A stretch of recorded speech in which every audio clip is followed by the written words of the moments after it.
আউযু বিল্লাহি মিনাশ শাইতানির রাজিম বিসমিল্লাহির রহমানির রহিম। সালামুন আলাইকুম ওয়া রাহমাতুল্লাহি ওয়া বারাকাতুহু। আল্লাহর রহমান রহিমের নামের সঙ্গে আপনাদের সকলের মঙ্গল কামনা করে আপনাদের প্রিয় অনুষ্ঠান মাসাইল-ই জিন্দেগি বাংলায় আমি রওশন আলী নাশাদ আপনাদের সকলকে স্বাগতম জানাই। আশা করি আপনারা সবাই ভালো আছেন। প্রিয় দর্শকবৃন্দ ও শ্রোতা মণ্ডলী, গত অনুষ্ঠানে আমি বলেছিলাম যে আজকের অনুষ্ঠানে সর্বপ্রথম আপনাদের পাঠানো টেক্সট মেসেজ পড়ব, তারপরে আপনাদের পাঠানো নতুন টেক্সট মেসেজ এবং তারপরে আপনাদের পাঠানো অডিও মেসেজ প্লে করার চেষ্টা করব। আমাদের প্রিয় এবং জনপ্রিয় আলিমে দ্বীন জনাব মাওলানা শেখ সাবির রেজা সাহেব কিবলাকে স্বাগতম জানাই এবং আপনাদের সকলের প্রশ্নের উত্তর কোরআন ও হাদিস ও আহলে বাইত আলাইহিমুসসালামের শিক্ষার আলোকে প্রশ্নের উত্তর নেওয়ার জন্য অনুষ্ঠান শুরু করি। আসসালামু আলাইকুম ওয়া রাহমাতুল্লাহি ওয়া বারাকাতুহু। মাওলানা সাহেব। ওয়ালাইকুম আসসালাম ওয়া রাহমাতুল্লাহি ওয়া বারাকাতুহু। মাওলানা সাহেব, আশা করি আপনি সকল ভাই বোনের আমাদের দর্শকবৃন্দদের দোয়া এবং আশীর্বাদে সুস্থ আছেন এবং ভালো আছেন। আলহামদুলিল্লাহ, শুকরুলিল্লাহ। রওশন ভাই, আপনি কেমন আছেন? আলহামদুলিল্লাহ, আপনার দোয়া আছে, সঙ্গে আল্লাহ রাব্বুল আলামিনের মেহেরবানির সঙ্গে সঙ্গে আমাদের সকল ভাই বোনদের দোয়াও আছে। তো দর্শকবৃন্দ, আসুন আপনাদের প্রিভিয়াস অনুষ্ঠানে পাঠানো যেগুলো প্রশ্ন ছিল, টেক্সট মেসেজ ছিল, সেগুলো আগে পড়ি, তারপরে আপনাদের নতুন প্রশ্ন পড়ব, তারপরে আপনাদের পাঠানো অডিও মেসেজ বা ভয়েস মেলে শুনবো যে কোথা থেকে কে কি প্রশ্ন করছেন বা কার কি ফিডব্যাক। সালামুন আলাইকুম ওয়া রাহমাতুল্লাহি ওয়া বারাকাতুহু। হুজুর, বীরভূম থেকে বলছি। হুজুর, আমি যাকে পাওয়ার জন্য নামাজে হাজাত পড়ছি ওই ছেলেটার বিয়ে অন্য কোথায় ঠিক হয়ে গিয়েছে, তাহলে এখন কি উপায় আছে? হুজুর, দয়া করে জানাবেন, আর আমার নামটা উল্লেখ করবেন না। সালামুন আলাইকুম ওয়া রাহমাতুল্লাহি ওয়া বারাকাতুহু। এই প্রশ্নটা মাসাইলে জিন্দেগি বাংলাতে রাখছি। ওয়া আলাইকুম আসসালাম ওয়া রাহমাতুল্লাহি ওয়া বারাকাতুহু। প্রিয় আপা বা বোন, প্রশ্নের মাধ্যমে মাসাইলে জিন্দেগি বাংলা অনুষ্ঠানকে সহযোগিতা করার জন্য আমি আপনার ধন্যবাদ জানাই। আমাদের নিয়মিত দর্শক, এখন উনি জিজ্ঞাসা করছেন, আপনাকে প্রশ্ন করছেন যে অন্য কিছু উপায় আছে কি শরীয়তে ইসলামে দোয়া বা দুরুদ বা রুহানি কোনো উপায় যেটার মাধ্যমে নিজের পছন্দিত বরটাকে আবার পাওয়া যাবে? ওয়ালাইকুম আসসালাম ওয়া রাহমাতুল্লাহি ওয়া বারাকাতুহু। আমার প্রিয় বোন, আমার মনে হয় এবার আপনাকে তাকে ভুলে যাওয়া উচিত। তার যখন বিয়ে অন্য কোথাও ঠিক হয়ে গিয়েছে, তো এখন ওই বিয়েতে বাধা সৃষ্টি করা উচিত হবে না। ঠিক। মনে করুন, আপনার বিয়ে যদি তার সঙ্গে ঠিক হয়ে যেত আর অন্য কেউ এসে যদি বাধা সৃষ্টি করত, আপনাকে কেমন লাগতো? ঠিক তেমন রাইট অন্য কেউ লাগবে। ঠিক। রওশন ভাই, আমি জানি আল্লাহ রাব্বুল আলামিন জড়ি বানিয়েছেন, এটা আমরা রাওয়ায়াতেও পড়েছি বা নবী করিম সাল্লাল্লাহু আলাইহি ওয়াসাল্লাম বলেছেন, আলামে আরওয়াহ জড়ি তৈরি হয় আর দুনিয়ায় এসে তাদের মিলন হয়। যার নসিবে যেখানে লেখা থাকে সেখানে ঠিক পৌঁছে যায়। তো হয়তো আমার এই বোনের নসিবে ওই স্বামী লেখা নেই, কি ওই বর লেখা নেই, রাইট। ওই জন্যে ওটাকে পাওয়ার জন্যে আর চেষ্টা করা উচিত না। হ্যাঁ, যতক্ষণ তার বিয়ে ঠিক হয়নি, আমি এর আগে ইসলামিন বাংলা প্রোগ্রামেও পরামর্শ দিয়েছিলাম যে আপনি প্রস্তাব দিন। আপনি শুধু নামাজে হাজাত পড়ে যাচ্ছেন, দোয়া করে যাচ্ছেন, কিন্তু যাকে বিয়ে করতে চাচ্ছেন তাকে বলছেন না, তো সে কি করে জানবে যে আপনি তাকে বিয়ে করতে চাচ্ছেন? শুধু ভালোবাসা পছন্দ করলে তো বিয়ে হয়ে যাবে না, সেখানে প্রস্তাব দিতে হবে মাতা পিতার মাধ্যমে বা গুরুজনদের মাধ্যমে, আত্মীয় স্বজনদের মাধ্যমে, বন্ধু বান্ধবীদের মাধ্যমে, যে মাধ্যমে প্রস্তাব দিতে হবে, তারপরে তার উত্তরের অপেক্ষা করতে হবে। আপনি প্রস্তাবই দেননি তো উত্তরের অপেক্ষা কেন করছেন? আর দ্বিতীয় জিনিস, সেখানে যখন তার বিয়ে একটা ঠিক হয়ে গেছে অন্য জায়গায়, তো ওখানে আর বাধা সৃষ্টি করবেন না, এটা কিন্তু শরিয়াতে মানা। দর্শকবৃন্দ, আসুন আরেকটি কোয়েশ্চেন বা টেক্সট মেসেজ পড়ি, দেখি কার কি প্রশ্ন। উইন টিভি চ্যানেল বাংলা মাসাইল-ই জিন্দেগি অনুষ্ঠানে শুনতে চাই। আমি আজিজুল ইসলাম, গ্রাম জঙ্গলপুর, জেলা উত্তর 24 পরগনা থেকে বলছি। সালামুন আলাইকুম ওয়া রাহমাতুল্লাহি ওয়া বারাকাতুহু। দুই ভাইজানকে জানাই লাখো কোটি সালাম। আমার একটা ছোট্ট প্রশ্ন, খাতুনে জান্নাত মা ফাতেমা জাহরা সালামুল্লাহ আলাইহার পৃথিবীর বুকে আবির্ভাব হয়েছিলেন, তখন মা খাদিজাতুল কুবরা সালামুল্লাহ আলাইহাকে সাহায্যের জন্য কোন 4 জন লাবণ্যময়ী নারী এসেছিলেন? দয়া করে একটু বলবেন প্লিজ। খোদা হাফেজ, ফি আমানিল্লাহ।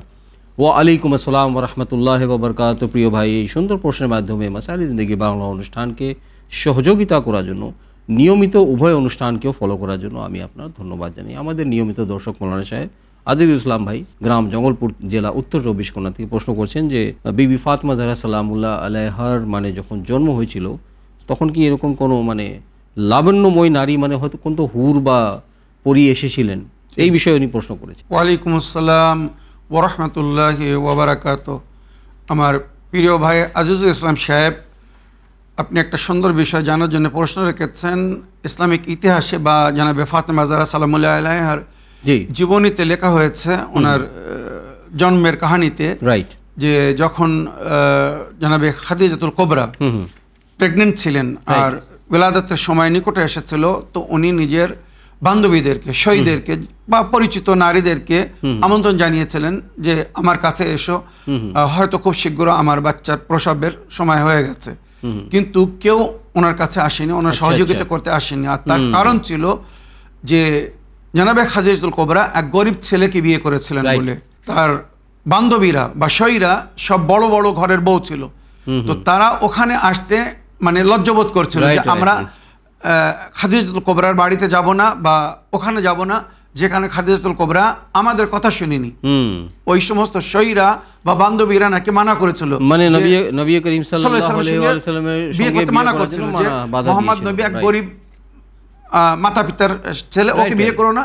তুমি আরবের একটা মহারানীর মতো সম্মান ছিল, মানে সবচেয়ে বড় ব্যবসায়ী বা বাণিজ্যিক নারী ছিলেন উনি, মার্চেন্ট ছিলেন বা সওদাগর ছিলেন, তো তোমার বিয়ে বড় ঘরে হতে পারে। কিন্তু জানাবে খাদিজাতুল কোবরা রবায়াত হিসেবে এর পিছনে অনেক ঘটনা আছে, কোনো কাহিনী ওনাকে বলেছিল যে আরবের এক বিখ্যাত ব্যক্তির সঙ্গে তোমার বিবাহ হবে, আর তার পরিচয় করেছিলেন। তো মনে মনে জানাবে খাদিজাতুল কোবরা তার অপেক্ষা করেছিলেন খুব মনের আন্তরিকতার সঙ্গে, তাই শেষে নবী করিম সাল্লাল্লাহু আলাইহি ওয়াসাল্লামকে বিয়ে করেছিলেন।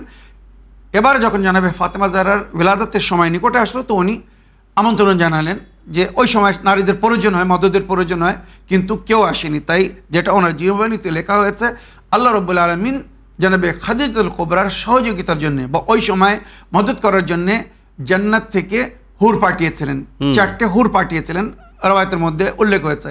আবার এটাও রওয়ায়াতের মধ্যে উল্লেখ হয়েছে, যেটা ওনার জীবনীতে লেখা হয়েছে, যে 4জন বিখ্যাত নারী যাদের অনেক সম্মানিত স্থান আছে আল্লাহর নিকটে, জানাবে আসিয়া, ফেরাউনের স্ত্রী জানাবে মারিয়াম, আর জানাবে কুলসুম, জানাবে মুসা নবীর বোন জানাবে কুলসুম, আর জানাবে হাজরা।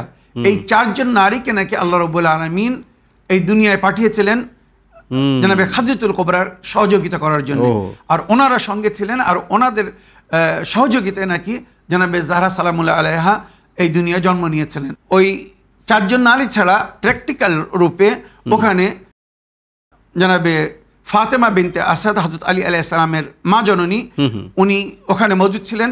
আর নবী করিম সাল্লাল্লাহু আলাইহি ওয়াসাল্লাম কিন্তু ওনাকে মা বলে ডাকতেন, কেননা জন্মের পরে এই চাচিমা ওনাকে অনেক লালন পালন করেছিলেন, অনেক খেয়াল করেছিলেন। তো এই 5জন নারীর মাধ্যমে বা সহযোগিতায় জানাবে জাহরা সালামুল্লাহ আলাইহার এই দুনিয়ায় বিলাদত হয়। দর্শক বিন্দু, আসুন আরেকটি কোশ্চেন পড়ি, দেখি কার কি প্রশ্ন। সালামুন আলাইকুম, মাসাইল জিন্দেগি বাংলা, নাহার বলছি বাংলাদেশ থেকে। আমার প্রশ্ন, হুজুর ফরজ নামাজ কিছু উচ্চ স্বরে কিছু আস্তে আস্তে কেন পড়া হয়? কোরআনে যেখানে নামাজ পড়ার সময় মধ্যম পন্থ অবলম্বন করতে বলা হয়েছে, না উচ্চ স্বরে না নিম্ন স্বরে, জানাবেন প্লিজ। ওয়া আলাইকুম আসসালাম ওয়া রাহমাতুল্লাহি ওয়া বারাকাতুহু। নাহার আপা, সুন্দর প্রশ্নের মাধ্যমে মাসাইল জিন্দেগি বাংলা অনুষ্ঠানকে সহযোগিতা করার জন্য আমি আপনার ধন্যবাদ জানাই। খুব সুন্দর প্রশ্ন। জি, কোরআনে যেখানে উল্লেখ হয়েছে যে তুমি যখন মানে নামাজ পড়বা তো না বেশি না কম, মিডিয়াম, মানে ব্যালেন্স হিসাবে। এটা কেন যে কোনো নামাজ উচ্চ শহরে পড়ি, আবার কোনো নামাজ মানে নিম্ন শহরে পড়ি, আবার নামাজের মধ্যেও উচ্চও পড়ি নিম্নও পড়ি, এটা কেন? ওয়ালাইকুম আসসালাম ওয়া রাহমাতুল্লাহি ওয়া বারাকাতুহু। আমার প্রিয় বোন বা নাহার আপা, কোরআনের যে আয়াতের আপনি ব্যাখ্যা বলেছেন বা তর্জমা বলেছেন, সূরা বনী ইসরাইল আয়াত নম্বর 110, ওয়ালা তাজহার বিসালাতিকা ওয়ালা তুখাফিত বিহা, ওয়ালা তাজহার বিসালাতিকা ওয়ালা তুখাফিত বিহা ওয়াত্তাবি বাইনা যালিকা সাবিলা। কোরআন বলছে না উচ্চ স্বরে নামাজ পড়ো না খুব নিম্ন স্বরে নামাজ পড়ো, মধ্য রাস্তা এখতিয়ার করো। তো এর মানে আমাদেরকে বলা হচ্ছে তোমরা একটা নর্মাল বা সাধারণ অল্প আওয়াজের মধ্যেই নামাজ পড়ো। ঠিক। তো রাওয়ায়াতে বা এই আয়াতের তাফসিরে যেটা লেখা হয়েছে, নবী করিম সাল্লাল্লাহু আলাইহি ওয়াসাল্লাম যখন ফরাদা নামাজ পড়তেন, জি উনি ওইভাবেই নামাজ পড়তেন, না খুব উচ্চ স্বরে না নিম্ন স্বরে, হুম হুম মিডিয়াম রেখে উনি নামাজ পড়তেন। আর এটাই নবীর সুন্নাত বা জি। আহলে বায়াতও বলেছেন। আর আমরা যখন ফরাদা নামাজ পড়ি, আমরাও ওইভাবে না উচ্চ স্বরে নামাজ পড়ি না খুব নিম্ন স্বরে, হুম মধ্যস্থলে আমরা আদায় করি।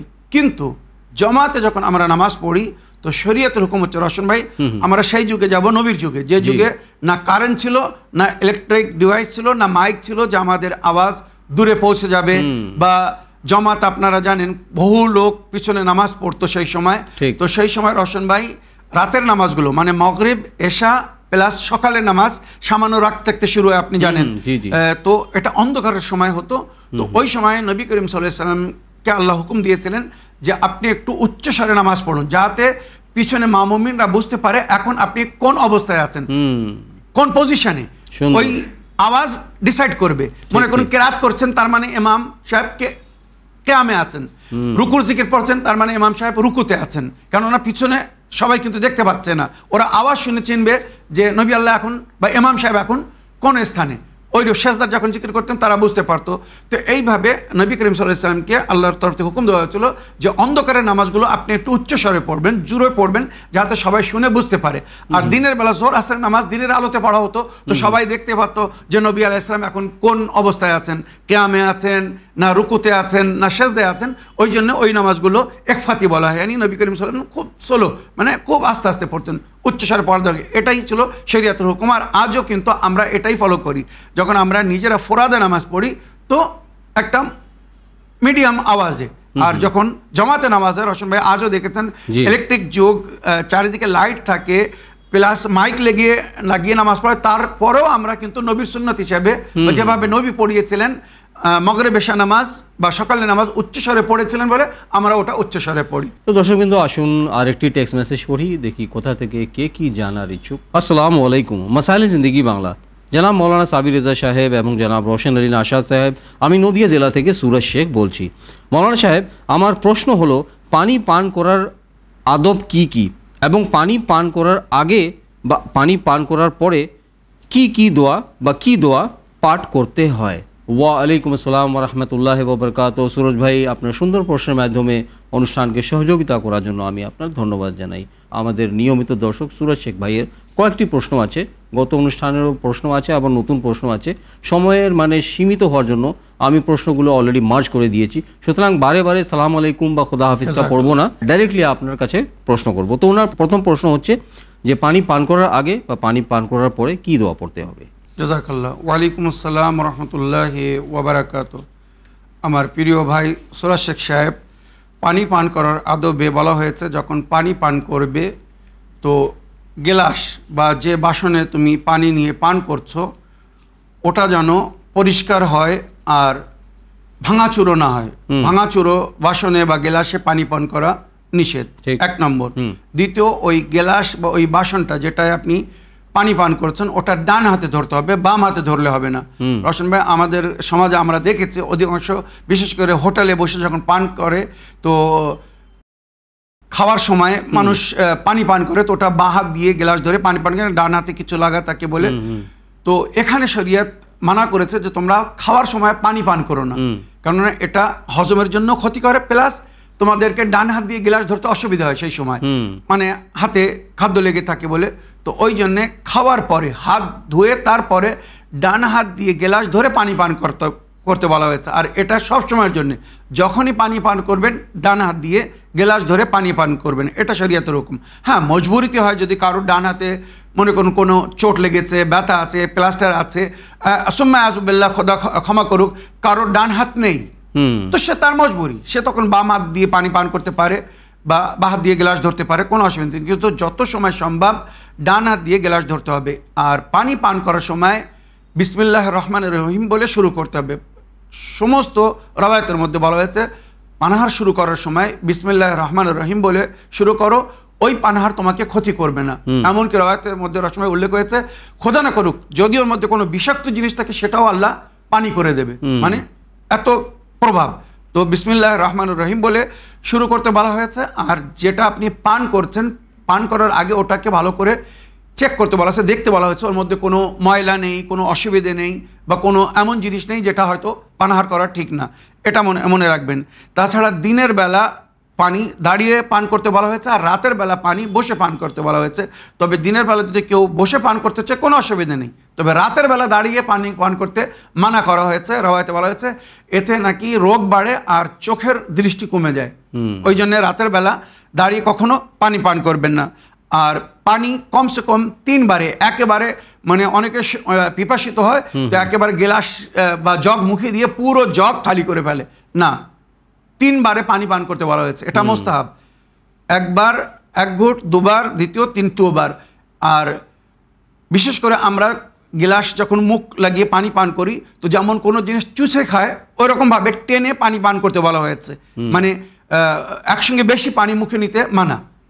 হয়তো রোশন ভাই আপনিও হয়তো প্র্যাকটিক্যাল জানেন যে অনেক সময় পানিও কিন্তু গলায় বেঁধে যায়, একটা ভয়ঙ্কর অবস্থা হয়ে যায়, তো ওই জন্য পানি অল্প অল্প করে চুষে খেতে বলা হয়েছে। আর 3 বারে, আর 3 বারে যখন আপনি এই পানি পান করবেন, একটা সুন্দর কথা উনি জিজ্ঞেস করেছেন যে পান করার আগে বা পান করার পরে কি বলতে হয়। তো রওয়ায়াতের মধ্যে উল্লেখ হয়েছে পান করার আগে বিসমিল্লাহির রহমানির রহিম বলবেন, তারপরে মাঝখানে যখন দ্বিতীয়বার পানি পান করবেন তো আসসালামু আলাল হুসাইন ওয়ালা আওলাদিল হুসাইন, বা ইমাম হোসেন বা ওনার সাথী যাদেরকে ক্ষুধায় পিপাসায় কারবালায় শহীদ করা হয়েছিল ওনাদেরকে স্মরণ করতে বলা হয়েছে, ওনাদের পিপাসাকে। তো এই পানি কিন্তু চিকিৎসা হয়ে যাবে, রোগের চিকিৎসা করবে, এত শক্তি দান করবেন আল্লাহ।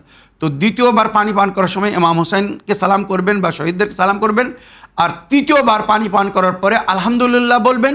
প্লাস যারা কারবালার ময়দানে ইমাম হোসেনকে ওনার সাথীদেরকে ক্ষুধায় পিপাসায় কাতর করে শহীদ করেছিল সেই এজিদের ওপরে বা কাতিলদের উপরে লানত করতে বলা হয়েছে। এর কিন্তু বড় আজর সওয়াব যে পানি পান করার শেষে আল্লাহুম্মা লান কাতালাতুল হুসাইনি ওয়া আসহাবে, মানে ইমাম হোসেন বা ইমাম হোসেনের সাথীদেরকে যে শহীদ করেছিল সেই কাতিলদের উপরে আল্লাহর লানত হোক, যারা ফুরাত নদীর পানি বন্ধ করে দিয়েছিল বা ক্ষুধায় বা পিপাসায় রেখেছিল।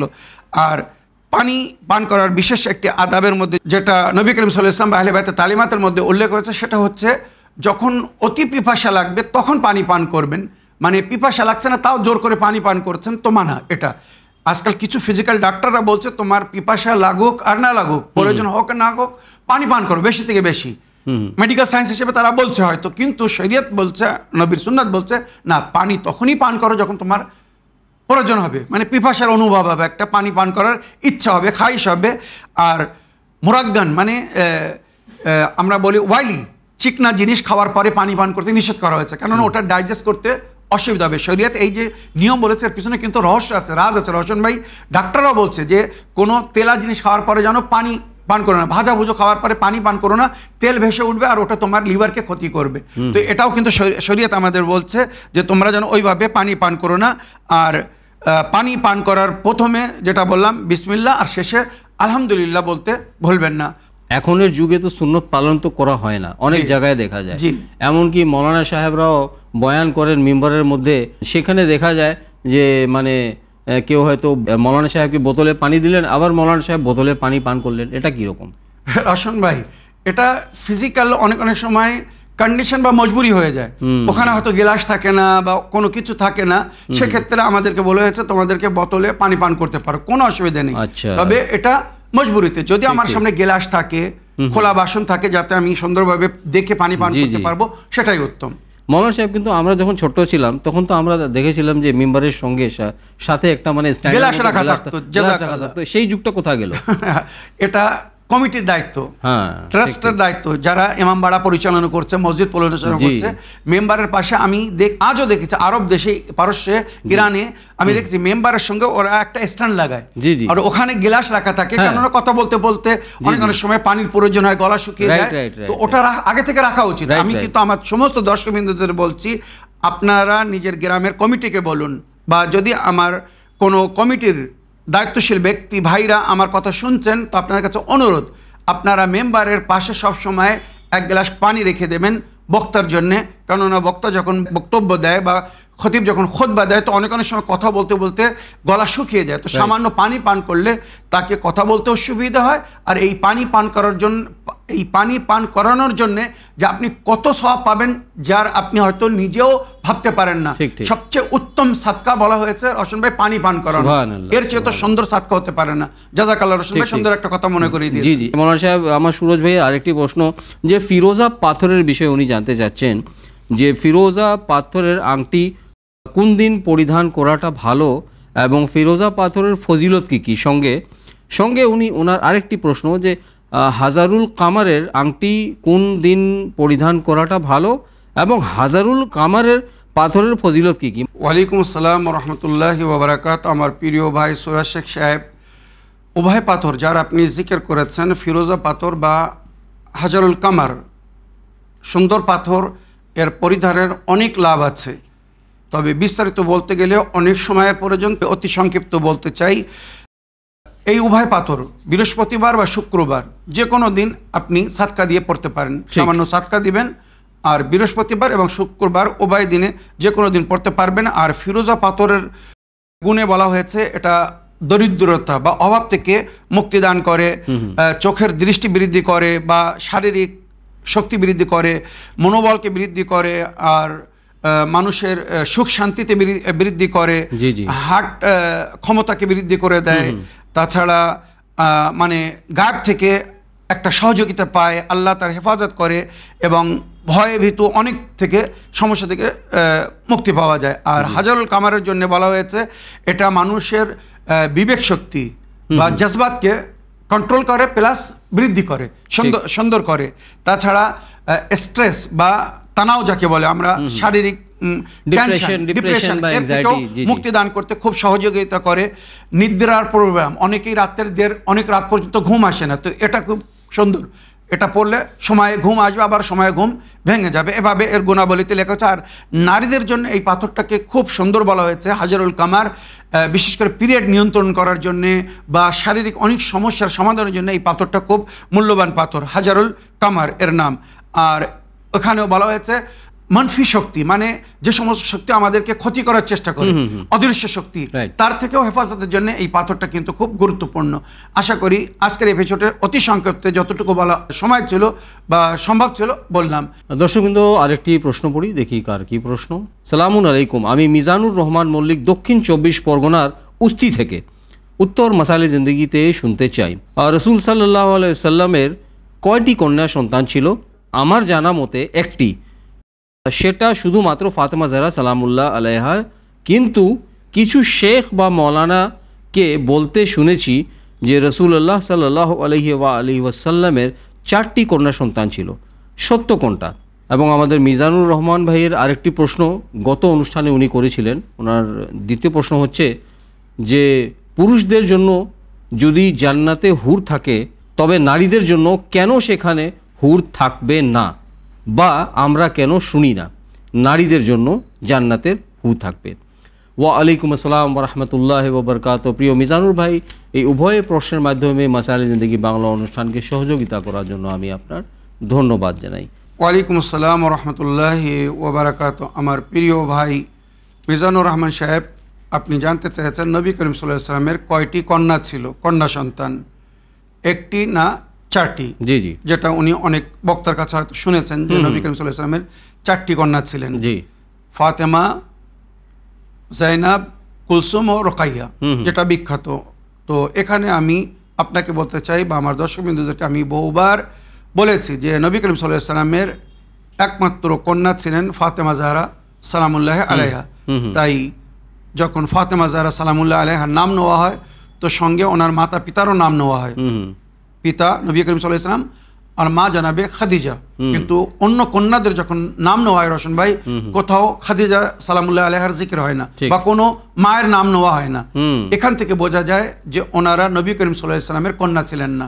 নবী করিম সাল্লাল্লাহু আলাইহি ওয়াসাল্লাম ওনাদেরকে অ্যাডপ্ট করেছিলেন, যেটা বাস্তব আর হকিকত। ওই 3 কন্যা ছিলেন জানাবে খাদিজাতুল কুবরার বোন খাওলা বা হালা, যেটা রওয়ায়াতের মধ্যে উল্লেখ হয়েছে। হালা বা খাওলার কন্যা, ওনার বোন ওনার জীবনেই কোনো কারণে ওনার ইন্তেকাল হয়েছিল, তাই উনি নিজের 3 কন্যাকে জনাবে খাদিজাতুল কুবরার দায়িত্ব দিয়েছিলেন। তো বিয়ের সময় জনাবে খাদিজাতুল কুবরা নবী করিম সাল্লাল্লাহু আলাইহি ওয়াসাল্লাম কাছে জিজ্ঞেস করেছিলেন, আয় আল্লাহর নবী, এই 3 কন্যার মায়ের মতো আমি এদেরকে লালন পালন করছি, আমার ছাড়া এদের কোনো উপায় নেই, তো আমি এখন আপনার স্ত্রী, তো আমি কি এদেরকে আমার সঙ্গে আপনার বাসায় নিয়ে আসতে পারি? আপনি কি এদেরকে নিজের মেয়ের মতো যত্ন সেবা করবেন? নবী করিম সাল্লাল্লাহু আলাইহি ওয়াসাল্লাম বললেন, অবশ্যই নিয়ে আসো, ওরা আমার কন্যার মতো আমার বাসায় থাকবে, আর আমি ওদের সমস্ত খরচ বহন করব বা লালন পালন করব। তাই নবী করিম সাল্লাল্লাহু আলাইহি ওয়াসাল্লাম তাদের লালন পালন করেছিলেন। ওই জন্যে সাধারণ পাবলিক নবীর ঘরে যখন দেখতো এই কন্যারা বেরিয়ে বেড়াচ্ছে, এই কন্যারা আছে, তো তারা মনে করতো এরাও নবীর কন্যা। এইভাবে ইতিহাসে লেখা হয়েছে যে ওরা 3 জনও নবীর কন্যা, কিন্তু বাস্তবে ওরা 3 জন নবীর কন্যা ছিলেন না। নবীর কন্যা ছিলেন একমাত্র জনাবে ফাতেমা জাহরা সালামুল্লাহ আলাইহা, যেটা অথেন্টিক সমস্ত ইতিহাস বা রওয়ায়াতের মধ্যে উল্লেখ হয়েছে। এই কথাটা তো আপনি কেন এই কথাটা মানে গত 1400 বছর ধরে বলা হচ্ছে, কিন্তু মানে কি বলবো, এটাকে কেউ বিশ্বাস করতে চায় না। এটা কথা বোঝা উচিত যে যখন বাগে ফেদাক, জাযাকাল্লাহ, সুন্দর পয়েন্ট। আপনি বলছেন তো, বলতে যাচ্ছিলেন বা আপনি কথা তুলে দিয়েছেন যে নবী করিম সাল্লাল্লাহু আলাইহি ওয়াসাল্লামের যদি ওনারা আপন কন্যা হতো ওই 3 জন, তাহলে যখন বাগে ফেদাক দিয়েছিলেন তো ফাতেমাকে দিয়েছিলেন, অন্য মেয়েদেরকে কেন দেননি? এটা নবী আযবিল্লাহ অন্য কন্যার সঙ্গে কি অন্যায় হয়নি যে নবী করিম সাল্লাল্লাহু আলাইহি ওয়াসাল্লাম বাগে ফেদাক পুরো একটা মেয়েকে দিয়ে দিলেন? ওয়াসিয়াতের শর্ত হচ্ছে যে বায়োলজিক্যাল হতে হবে, বায়োলজিক্যাল ছিলেন না, সেজন্য ওনারা পাননি। জাযাকাল্লাহ, একদম ঠিক বলেছেন। এবং আপনার দ্বিতীয় প্রশ্ন ছিল যে জান্নাতে পুরুষদেরকে, মানে যারা জান্নাতে যাবে, মুমিন জান্নাতবাসী হবে, তাদের জীবন সাথী হবে হুর। কিন্তু ওখানে নারীদের, যারা নেক নারী, যারা জান্নাতে যাবে, ওদের জীবন সাথী কারা হবে? মানে পুরুষরা হুর পাবে আর নারীরা কি কিছু পাবে না?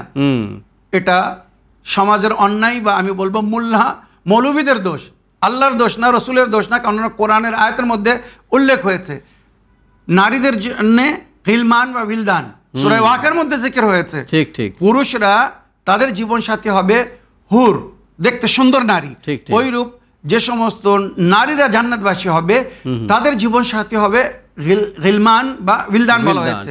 মনে রাখবেন, গিলমান এবং মানে অতি সুন্দর হ্যান্ডসাম যুবক, যাদের দিকে নারীরা তাকিয়ে তাকিয়ে থাকবে, নজর সরাতে পারবে না, এত সুন্দর দেখতে হবে, যার জিকির সূরা ওয়াকিয়ার মধ্যে হয়েছে। বিলদানুন, আপনারা দেখেন সূরা রহমানের মধ্যে হচ্ছে, আরো অনেক জায়গার এর জিকির হয়েছে। তো নারীদের জন্য বিলদান বা গিলমান, আর পুরুষদের জন্য হুর।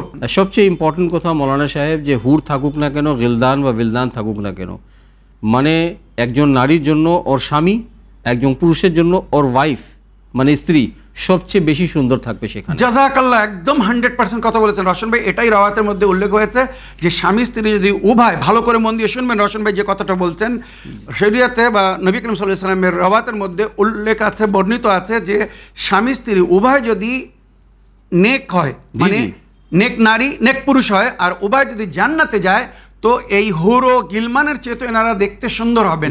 মনে রাখবেন, নারী আল্লাহর কাছে দাবি করবে আমাকে গিলমান বা বিলদানের প্রয়োজনে, আমার সাথীকেই, আমার জীবন সাথী মানে দুনিয়ায় যে ছিলেন আমার স্বামীকেই পুনরায় আমার জীবন সাথী করা হোক। ওইরূপ স্বামী মানে পুরুষ আল্লাহর কাছে বলবে আমি হুর চাই না, আমার হুরের দরকার নেই, আমার জীবন সাথী, আমার স্ত্রী যে দুনিয়ায় আমার সঙ্গে ছিল, সুখ দুঃখে সাথ দিয়েছিল, নেক কাজ করেছিল, আমাকে তার সাথী করা হোক বা তাকে আমার সাথী করা হোক। কেননা রাওয়ায়াতের মধ্যে উল্লেখ হয়েছে নেক পুরুষ বা নেক নারী জান্নাতের হুরো গিলমানের চেয়ে তো দেখতে অনেক সুন্দর হবে। হুরো গিলমান তাদেরকে দেখে মানে প্রশংসা করবে। এবারে ভেবে দেখুন, তো আল্লাহ তৌফিক দান করুক, স্বামী স্ত্রী যেন এই দুনিয়ায় এমনভাবে জীবনযাপন করে পরকালেও যেন তারা সাথী হতে পারে, এক অপরের সঙ্গে থাকতে পারে। খালি মুখে বললে তো হবে না যে আমি এই জগতে আছি তোমার সঙ্গে, ওই জগতেও তোমাকে চাই, সেরকম আমলও করতে হবে, আমাল করতে হবে। জাযাকাল্লাহ। আবার কিছু নারী বা পুরুষরা আছে যে এই জগতে তোমার সঙ্গে সাক্ষাৎ হয়েছে, পরকালে যেন আর এসো না আমার জীবনে। এটা কখন হয় জানেন?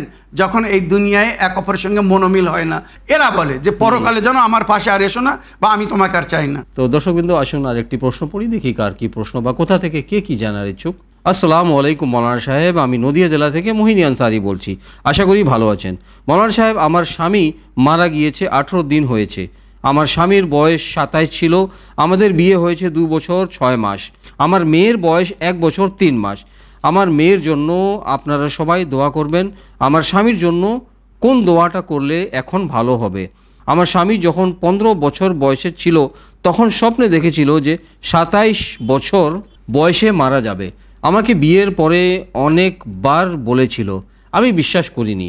শেষে স্বপ্নটা সত্যি হলো, 27 বছর বয়সে মারা গেল। আমার স্বামী খুব ভালো মানুষ ছিল। চ্যানেল উইন বাংলার যত দর্শক আছে আমার স্বামীর জন্য সবাই দোয়া করবেন। মৌলানা সাহেব আপনিও দোয়া করবেন। আমার স্বামীকে বাঁচানোর অনেক চেষ্টা করলাম, তাও বাঁচাতে পারলাম না।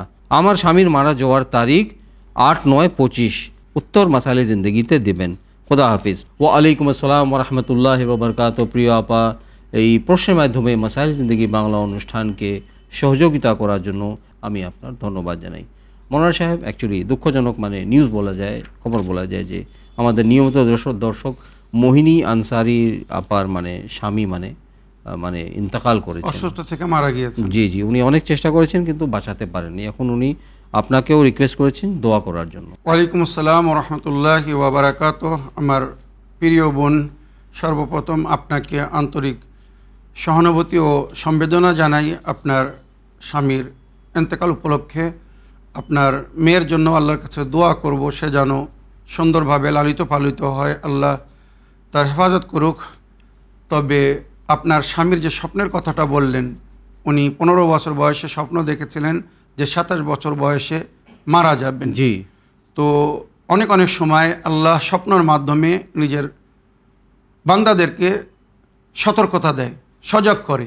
রোশন ভাই, যেটা ইতিহাসে লেখা হয়েছে, অনেক নবীরা এলাহি আহকাম অর্জন করতেন স্বপ্নের মাধ্যমে।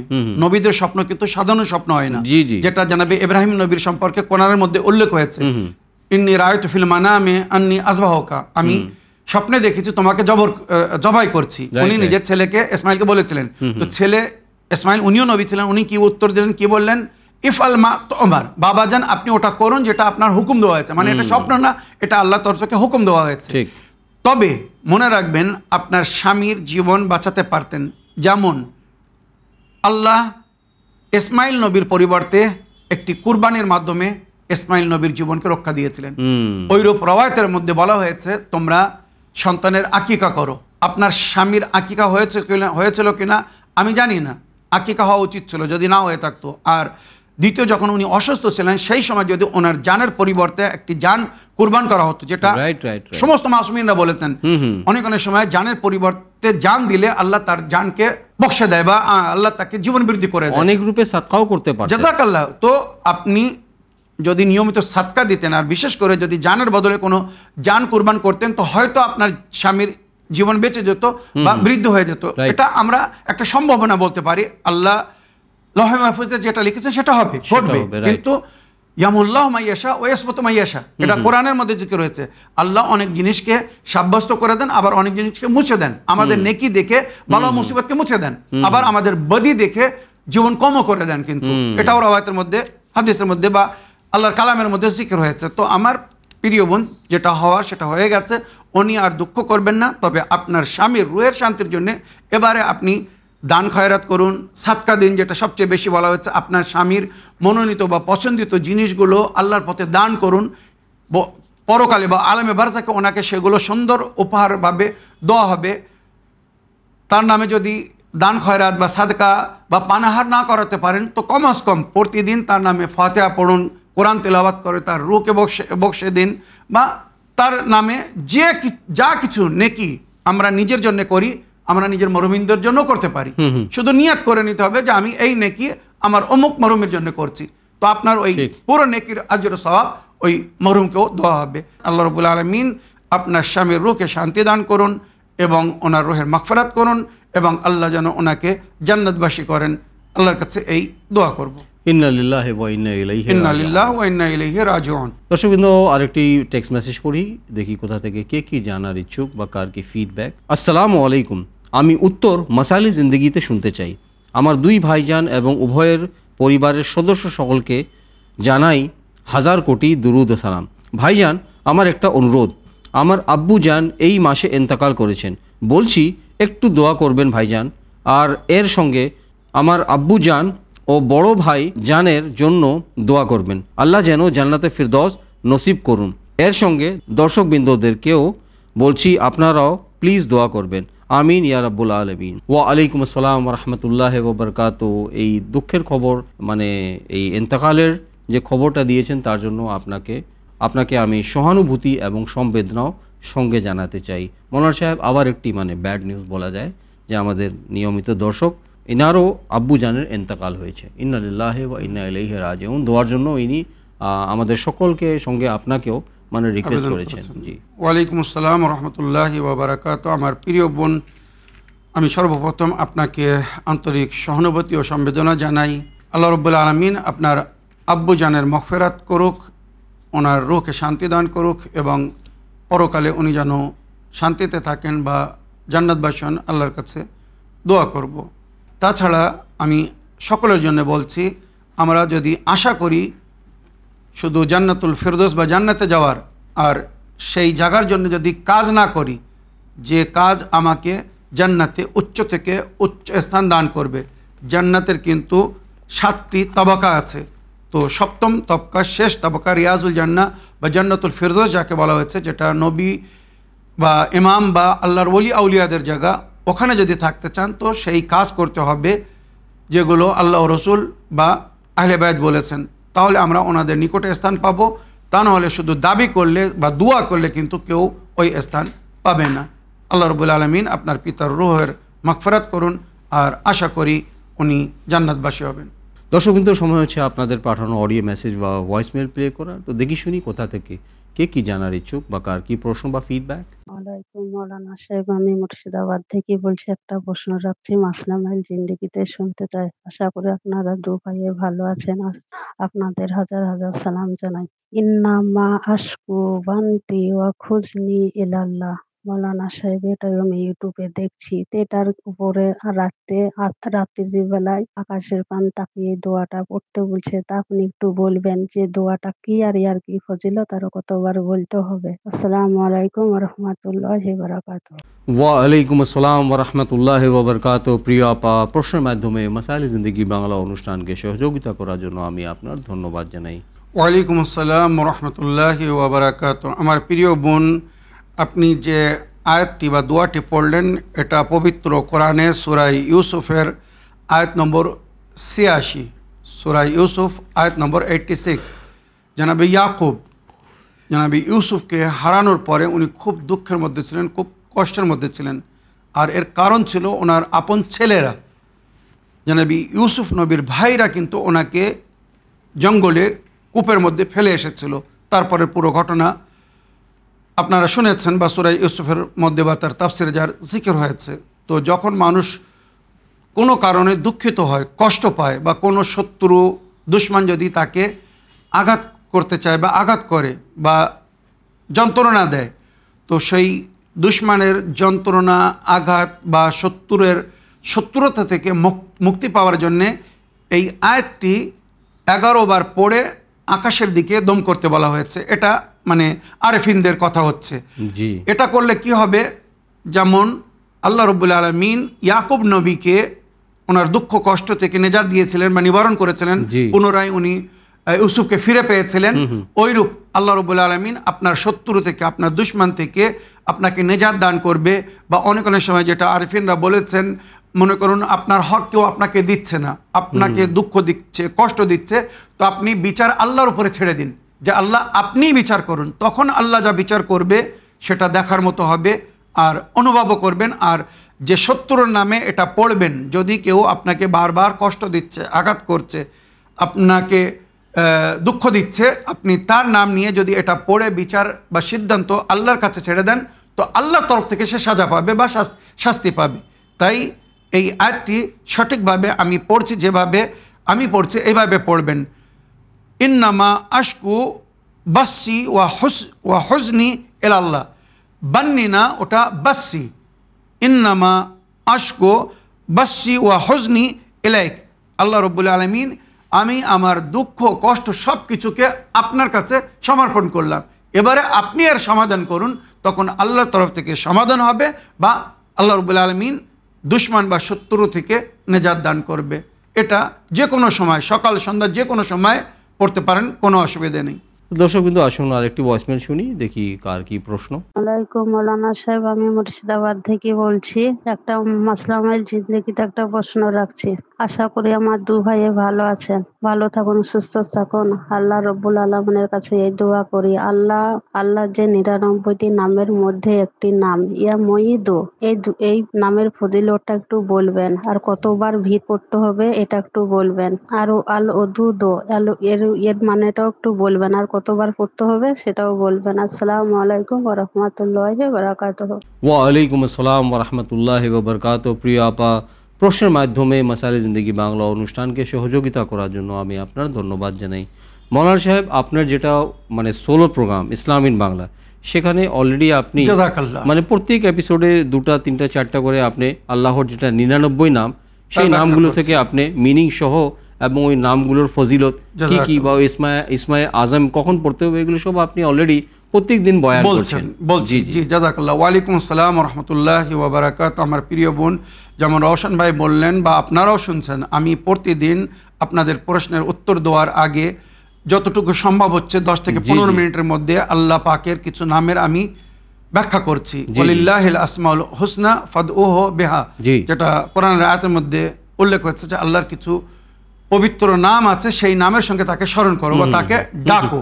এই নামের পিছনে রাজ রহস্য আছে, বরকত আছে, ফজিলত আছে, একটা প্রভাব আছে। তাছাড়া আপনি যে 2টি নামের ফজিলত বা সংখ্যা সম্পর্কে জানতে চেয়েছেন, আমি সেটাই বলে দিচ্ছি। আল মুঈদ আল্লাযী ইউঈদুল খালকা বাদাল মউত।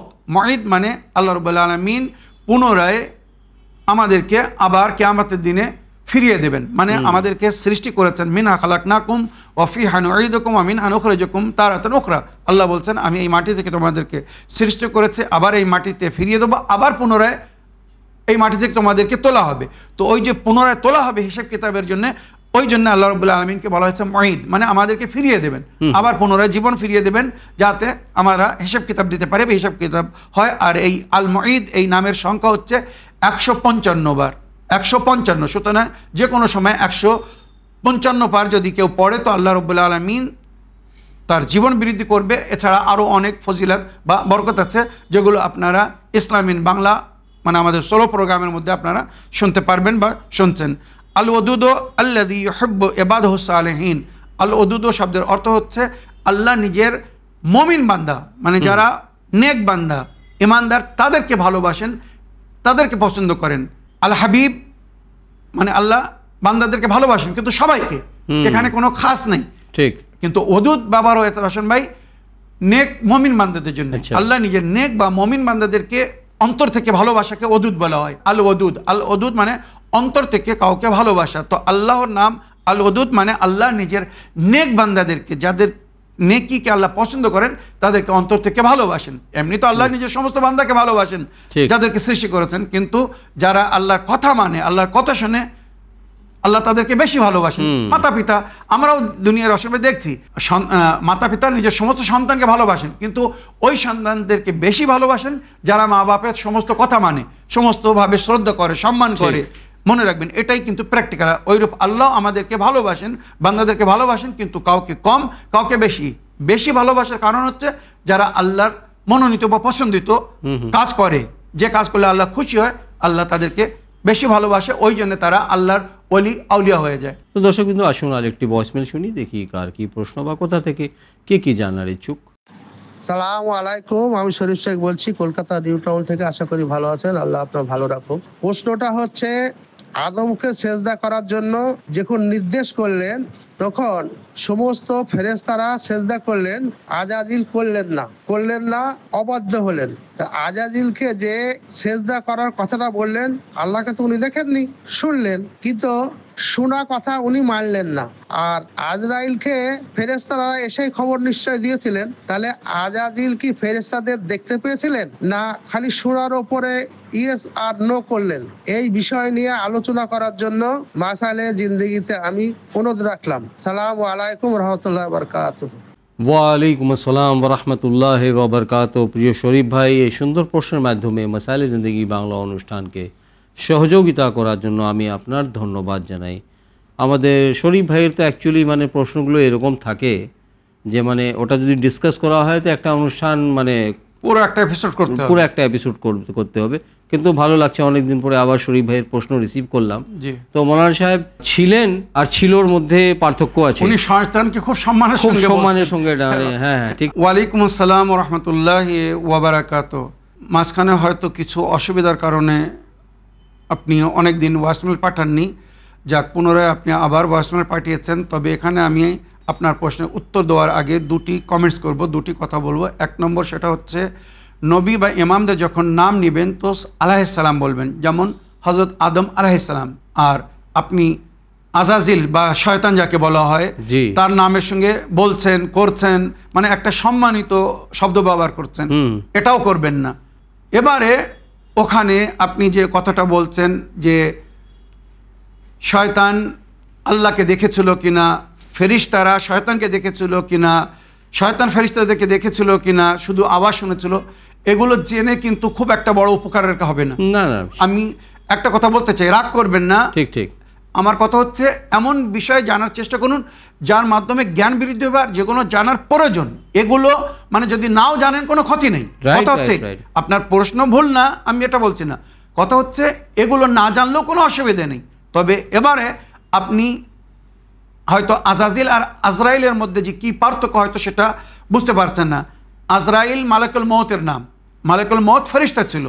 আর আজাজিলের সম্পর্কেও অনেকের ভুল ধারণা, অনেকেই বলে আজাজিল শয়তানের নাম ছিল। আমি অথেন্টিক কোনো রওয়ায়াতের মধ্যে শয়তানের নাম আজাজিল দেখেনি। মনে রাখবেন, শয়তান প্রথম থেকেই শয়তান ছিল বা ইবলিস ছিল। আর ইবলিস হচ্ছে ইব্রানি ভাষা, ইব্রানি শব্দ, যার অর্থ হচ্ছে মানে নিরাশ। শয়তান সবসময় আল্লাহর রহমত থেকে নিরাশ ছিল, ওই জন্যে সে প্রতারিত হয়েছিল। আর সে আল্লাহর কাছে কিছু এমন দাবি করত যেটা আল্লাহ পুরো করতে চাইতো না। কেননা সবার মনোকামনা আশা পুরো করবে এটা তো আল্লাহ দায়িত্ব না, বা আল্লাহ সবার সমস্ত মনোকামনা আশা তো পুরো করে না। যেটা ভালো মনে করে আল্লাহ তার বান্দাদের জন্য, তার সৃষ্টির জন্য সেটা পুরো করে। কিন্তু শয়তান সবসময় এমন এমন দাবি করত, এগুলো অনেক বিস্তার আছে, যেটা হয়তো আল্লাহ গ্রহণ করে নিতেন না, মেনে নিতেন না। শয়তান চাচ্ছিল যে আমাকে সমস্ত অদৃশ্য মখলুক, মানে যে সমস্ত সৃষ্টিকে আমরা দেখতে পাই না, তাই জিন বলুন, ফেরিস্তা বলুন, খান্নাস বলুন, নাসনাস বলুন, এগুলো মানে অদৃশ্য মখলুক যাদের আমরা দেখতে পাই না, শয়তান বলছিল, আল্লাহর কাছে দাবি করছিল যে আমাকে এদের সর্দার করুন। কিন্তু আল্লাহ ফেরিস্তাদের সর্দার করেছিলেন জিবরাইলকে। শয়তান এটা ভালো লাগেনি শয়তানকে, ওই জন্য শয়তান সবসময় নিরাশ থাকতো, মানে আল্লাহ থেকে রাজি ছিল না। এই হচ্ছে শয়তানের পরিচয়। তো দর্শকবৃন্দ, আসুন আরেকটি ভয়েসমেল শুনি, দেখি কোথা থেকে কে কি জানার ইচ্ছুক। সালামু আলাইকুম ভাইজান, খায়রুন্নিসা বলছি। আমি প্রশ্ন রাখছি মাসালা জিন্দিগি।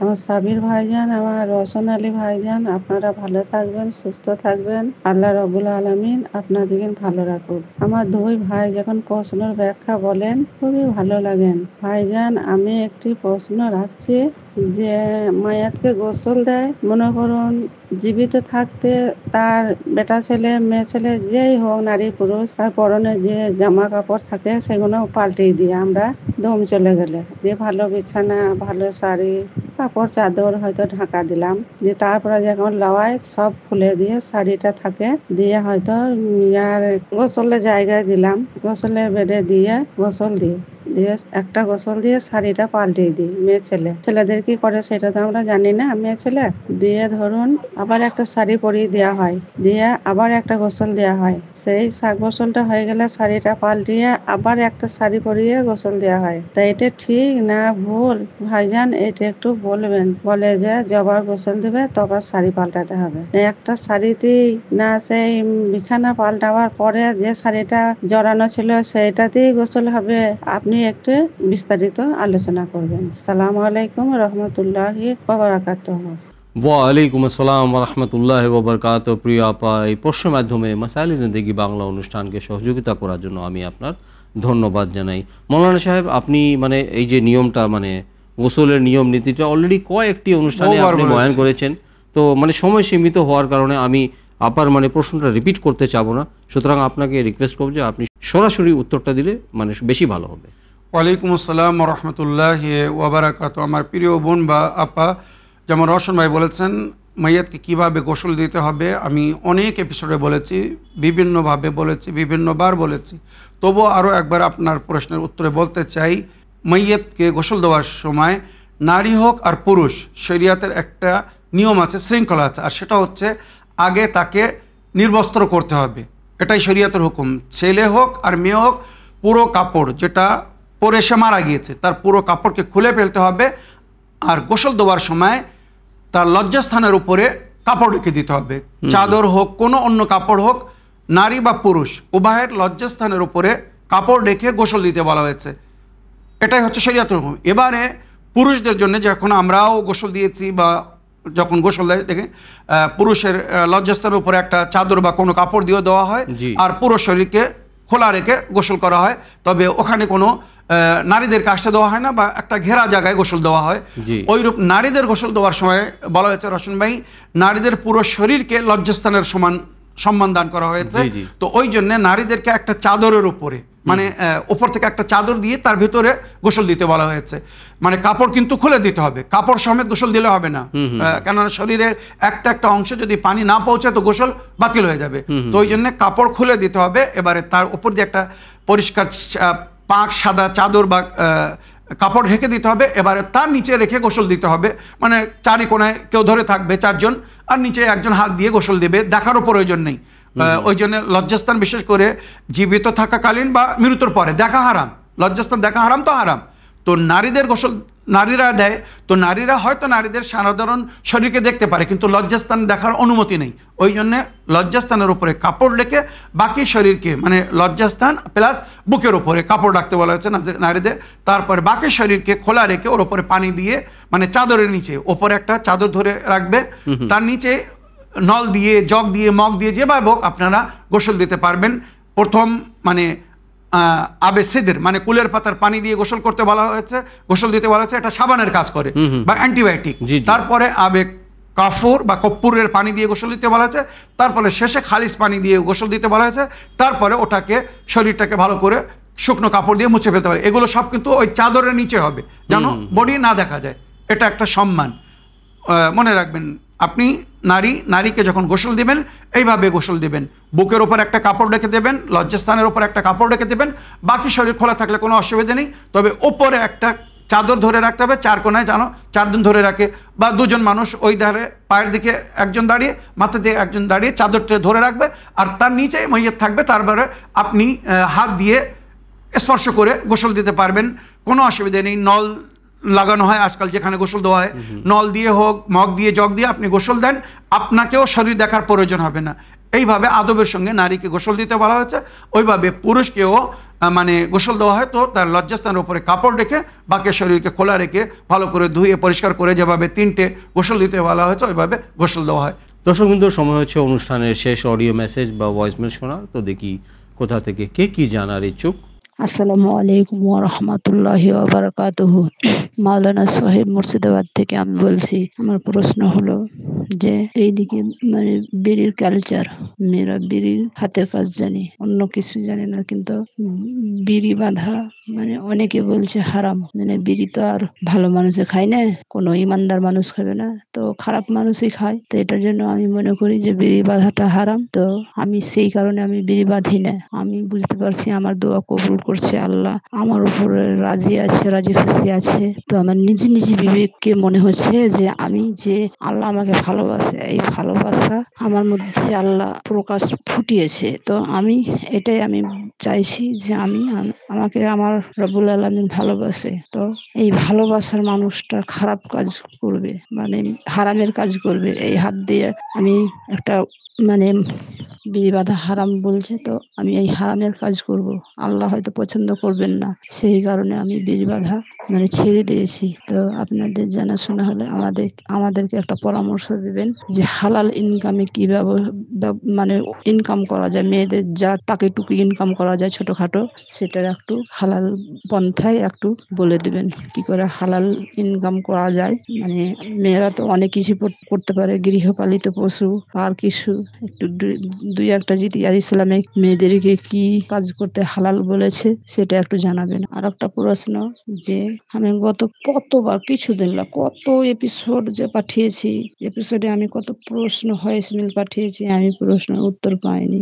একটু দয়া করে আমার প্রশ্নের উত্তরগুলো দেবেন, আমি যেন মানে শুনতে পাই, দেখতে পাই, দেখে জেনে তার উপর আমল করতে পারি। একটু পরামর্শটুকু মানে আমার দিলাম, একটু আমার পরামর্শটুকু নিয়ে আমাকে ঠিক পরামর্শ দেবেন, একটু দেখবেন। আর এই প্রশ্নটা শুনতে চাই মাসাইলে জিন্দেগিতে। ভালো থাকবেন, সুস্থ থাকবেন, আপনারা দুজনে ভালো থাকবেন, আপনি রওশন আলী ভাই, আপনারা সবাই ভালো থাকবেন। আসসালামু আলাইকুম ওয়া রাহমাতুল্লাহি ওয়া বারাকাতুহু। ওয়ালাইকুম আসসালাম ওরহমতুল্লাহি ওবরকাত। প্রিয় আপা, প্রশ্নের মাধ্যমে অনুষ্ঠান মাসাইলে জিন্দেগি বাংলাকে সহযোগিতা করার জন্য আমি আপনার ধন্যবাদ জানাই। নেক্সট অনুষ্ঠানে যখনই প্রশ্ন করবেন তখন চেষ্টা করবেন যে প্রশ্ন সময়টা বা ডিউরেশনটা 1 মিনিটের বেশি না হয় যেন। ওয়ালাইকুম আসসালাম রহমতুল্লাহি ওয়াবারাকাত। আমার প্রিয় বোন, আপনার প্রশ্নের উত্তর দেওয়ার আগে আপনাকে একটা কথা বলছি। আপনি যে অভিযোগ করেছেন বা নালিশ করেছেন যে আপনার প্রশ্নের আমরা উত্তর দিইনি বা আপনার ভয়েসমেল অডিও নেওয়া হয়নি কেন, তো এর পিছনে অনেক কারণ। তার মধ্যে 1-2টি কারণ বলছি। 1 নম্বর, আপনার প্রশ্ন সবসময় লং ডিউরেশন হয়, মানে যেমন রসমাই বললেন, সবসময় চেষ্টা করবেন শর্ট অ্যান্ড সুইট, অল্প সময়ের মধ্যে নিজের কথা রেখে দেবেন। 30 সেকেন্ড, খুব বেশি 1 মিনিট, এর উপরে যাওয়ার চেষ্টা করবেন না। আপনার সঙ্গে সঙ্গে আমি সমস্ত দর্শকবৃন্দদেরকে বলছি, তো প্রশ্ন শর্ট অ্যান্ড সুইট করবেন। 1। দ্বিতীয়, আপনার প্রশ্ন না নেওয়ার কারণ হচ্ছে আপনি সবসময় এমন প্রশ্ন করেন যার মধ্যে কোনো বিশেষ একটা বিষয় থাকে না। মনে করুন আপনি 6 মাস আগে, 1 বছর আগে, 3 বছর আগে কি স্বপ্ন দেখেছিলেন, আপনি এখন তার তাবির জিজ্ঞেস করছেন। এখন তার তাবির জেনে কি লাভ হবে রশন ভাই? আপনি আজকে স্বপ্ন দেখেছেন, আজকে ভয়েসমেল করে দিন, আমি কালকে পরশুকে 1 সপ্তাহের মধ্যে হয়তো তার উত্তর দিয়ে দেবো যে আপনার স্বপ্নের এই অর্থ হতে পারে। স্বপ্ন কখন দেখেছেন, কি সময় দেখেছেন, এরও একটা অর্থ থাকে। সকালে নামাজের আগে যদি স্বপ্ন দেখেন তার একটা অর্থ হয়, যদি দিনের বেলা স্বপ্ন দেখেন তার কোনো অর্থ হয় না। তো আপনার কাছে অনুরোধ, আপনি স্বপ্নের তাবির জন্য আর দ্বিতীয়বার কখনো জিজ্ঞেস করবেন না। ওই জন্য আপনার প্রশ্নকে ইগনোর করা হয়, অ্যাভয়েড করা হয়, ছেড়ে দেওয়া হয়। আর তৃতীয়, যেমন আজকেও আপনি প্রশ্ন করেছেন যে বিড়ে বাঁধা এইগুলো জায়েজ কিনা, ঠিক আছে, এগুলো আমি রশন ভাই বহুবার বলেছেন। আমি কখন আমাকে কষ্ট হয় বা খারাপ লাগে, আমি একটা বিষয় নিয়ে বহুবার আলোচনা করেছি। আর আপনি আলহামদুলিল্লাহ আমার নিয়মিত দর্শক, বহুদিন ধরে আমাকে দেখছেন, শুনছেন, তারপরও সেম সেই প্রশ্ন আবার করছেন যেগুলো আমি বহুবার বলেছি। এটা শুধু এনার জন্য না, অনেকেই কিন্তু। আপা তো নিজে বললেন যে কাজটা ভালো না, মকরুহ কাজ, ছেড়ে দিয়েছেন, তো আবার প্রশ্ন করার কি মানে? তবে আমি যেটা আপনি বললেন যে বিড়ে, সিগারেট, এই ধরনের যত জিনিস মানে মানুষের শরীরের জন্য যেগুলো হানিকারক, সেগুলো ব্যবসা করতে, তৈরি করতে নিষেধ করা হচ্ছে শরিয়াতে, যার মাধ্যমে মানুষ ক্ষতিগ্রস্ত হবে, যেটা আপনিও নিজে বলতে পেরেছেন। এবারে আপনি জিজ্ঞেস করছেন যে মানুষ সাহেব, তাহলে মেয়েরা এমন কি কাজ করবে যার মাধ্যমে তারা হয়তো হালাল রুজি সঞ্চয় করতে পারবে? তো এর জন্য আমাদেরকে যেমন মাসুমিনরা বলেছেন বা আহলে বায়ত বলেছেন, বা যেটা আমাদের গুরুজনরা বলেছেন, মেয়েরা বাড়িতে পশু পাখি পালন করতে পারে, হাঁস, মুরগি, ছাগল, গরু ইত্যাদি, এর মাধ্যমে আপনি আয় করতে পারবেন। তাছাড়া বাড়িতে নারীদের জন্য বলেছে, মানে বাড়িতে হ্যান্ডিক্রাফট কাজ, মানে হাতের তৈরি কাজ, যেমন অনেক কিছু নারীরা সুন্দর করে তৈরি করে, বনে সেলাই কাজ আছে, এগুলোর মাধ্যমে আপনি আয় করতে পারবেন। বাড়িতে সেলাই মেশিন রেখে ছায়া, ব্লাউজ ইত্যাদি তৈরি করে বিক্রি করতে পারবেন। অনেক কিছু আছে। তাছাড়া আজকাল বিভিন্ন কোম্পানিরা অফার দিচ্ছে, মানে গিফট প্যাক করার জন্য, তারা গিফট তৈরি করে দেবে, আপনি শুধু প্যাক করে দেবেন। আজকাল এত অ্যাড আসছে টিভিতে, ইন্টারনেটের মাধ্যমে, সোশ্যাল মিডিয়াতে, ওয়ার্ক ফ্রম হোম, মানে ঘর থেকে আপনি অনেক কাজ করতে পারবেন। তো যেখানে এই সমস্ত অ্যাড আসছে সেখানে যোগাযোগ করে তাদের থেকে কাজ নিন। একটা বাংলায় কথা বলে, ইচ্ছা থাকলে উপায় হয়, বা চেষ্টা করলে সে সাকসেস হয়। এটা মহাপুরুষরা বলেছেন যে চেষ্টার পরে চেষ্টা করে একদিন অবশ্যই সফলতা অর্জন করবে। তা আমাদের কাজটাই এটা। এবারে অবশেষে আমার সমস্ত দর্শকবৃন্দদেরকে আমি একটা জিনিস বলতে চাই। আজ আমাদের 71তম ইমামে হাসান আসকারী আলাইহিস সালামের শুভ জন্মদিবস। এক রওয়ায়াত হিসাবে 10 রবিউল সানি, ওইরূপ আজ মাসুমায়ে কুম ইমাম রেজা আলাইহিস সালামের বোন ফাতেমা বিনতে ইমাম মুসা কাযিম আলাইহিস সালামের ওয়াফাতের তারিখ। তো আমরা চেয়েছিলাম আজকের এপিসোডে জানাবে ফাতেমা বিনতে ইমাম মুসা কাযিম আলাইহিস সালামের জীবনী নিয়ে আলোচনা করব, বা ইমামে হাসান আসকারী আলাইহিস সালামের কিছু মূল্যবান বাণী আপনাদের সামনে তুলে ধরবো, কিন্তু প্রশ্ন অনেক হওয়ার কারণে রওশন ভাই এটা হয়তো আর সম্ভব হচ্ছে না। আচ্ছা, তাই আমি ক্ষমা চাচ্ছি আপনাদের কাছে। ইনশাল্লাহ অন্য কখনো আমি এ বিষয়ে আলোচনা করব। তো অধিক সময়ের কারণে আজ ইমামে হাসান আসকারী আলাইহিস সালামের হাদিস আপনাদেরকে শোনাতে পারছি না, বা মাসুমাইকুম সালামুল্লাহ আলাইহার জীবনী নিয়ে আলোচনা করতে পারছি না। তবে শুধু এতটুকু বলবো, আজ আপনারা ইমামে হাসান আসকারী আলাইহিস সালামের জিয়ারত পড়বেন এবং 2 রাকাত নামাজের জিয়ারত পড়ে ইমামে হাসান আসকারী আলাইহিস সালামকে হাদিয়া করবেন। ওইরূপ জানাবে মাসুমাইকুম সালামুল্লাহ আলাইহার জিয়ারত পড়বেন। ওনার জিয়ারত জানাবে ফাতেমা জাহরার জিয়ারতের সওয়াব বলা হয়েছে। ইমাম রিজা আলাইহিস সালাম বলেছেন যে আমার বোনের জিয়ারত করবে তার শেফাত আমি করব, বা অনেক আজর সওয়াব। তো মাসুমাইকুমেরও জিয়ারত পড়বেন এবং 2 রাকাত নামাজ পড়ে মাসুমাইকুমের রূহকে হাদিয়া করবেন। অবশেষে ইমাম হাসান আসকারী আলাইহিস সালামের শুভ জন্মদিবস উপলক্ষে আপনাদের সকলকে আন্তরিক অভিনন্দন ও মোবারকবাদ জানাই। ওই সঙ্গে সঙ্গে যুগের ইমামে মেহেদী আলাইহিস সালাম, ওনার পিতার আজ শুভ জন্মদিবস। সুতরাং ইমামে জামান আলাইহিস সালামের খেদমতে আমরা হাদিয়ায়ে তাবরিক ও তাহনিয়াত পেশ করছি। আর মাসুমাইকুম সালামুল্লাহ আলাইহার ওয়াফাতের দিন বা শাহাদাতের দিন বলে আমি এই সঙ্গে সঙ্গে সকলকে আন্তরিক সহানুভূতি ও সম্বেদনা জানাই। চ্যানেল ভিন তরফ থেকে এবং আমাদের দর্শকবৃন্দদের তরফ থেকে আপনাকে অসংখ্য ধন্যবাদ জানাই সকলের প্রশ্নের উত্তর কোরআন ও হাদিস আহলে বাইত আলাইহিমুস সালামের শিক্ষার আলোকে দেওয়ার জন্য। সঙ্গে অনুষ্ঠান শেষ হওয়ার আগে আপনাকে অনুরোধ করতে চাই যে ইনশাআল্লাহ আপনি আবার আসবেন, অনুষ্ঠানে অংশগ্রহণ করে সকলের প্রশ্নের উত্তর কোরআন ও হাদিস আহলে বাইত আলাইহিমুস সালামের গত অনুষ্ঠানগুলোর মতো দেওয়ার জন্য আপনি চেষ্টা করবেন। অবশ্যই রওশন ভাই, আল্লাহর কাছে দোয়া করি আল্লাহ রাব্বুল আলামিন আমাদেরকে দীর্ঘজীবী করুন, বা আমাদেরকে শারীরিক মানবিক সুস্থতা দান করুন, যাতে এই অনুষ্ঠানকে এইভাবে আমরা জারি ও সারি রাখতে পারি। আপনাদের কাছেও আমরা অনুরোধ করব, আপনারাও আমাদের 2 ভাইয়ের জন্য দোয়া করবেন যেন এইভাবে আমরা এই অনুষ্ঠানকে জারি রাখতে পারি। আপনারা সঙ্গে আছেন বলেই আমরা এই অনুষ্ঠানকে এত সুন্দরভাবে আগে নিয়ে যেতে সক্ষম হচ্ছি। দর্শকবৃন্দ, সময় হচ্ছে অনুষ্ঠান শেষ করা। ইনশাআল্লাহ আশা করি যে আগামী অনুষ্ঠানেও আবার আপনাদের সকলের সঙ্গে সাক্ষাৎ হবে নতুন নতুন প্রশ্ন নিয়ে, নতুন নতুন মাসলা মাসাইল নিয়ে। তো এই বলে আজকের অনুষ্ঠান শেষ করার জন্য আপনাদের সকলের কাছে অনুমতি চাই। শুকরিয়া ও ধন্যবাদ। সালামু আলাইকুম ওয়া রাহমাতুল্লাহি ওয়া বারাকাতুহু।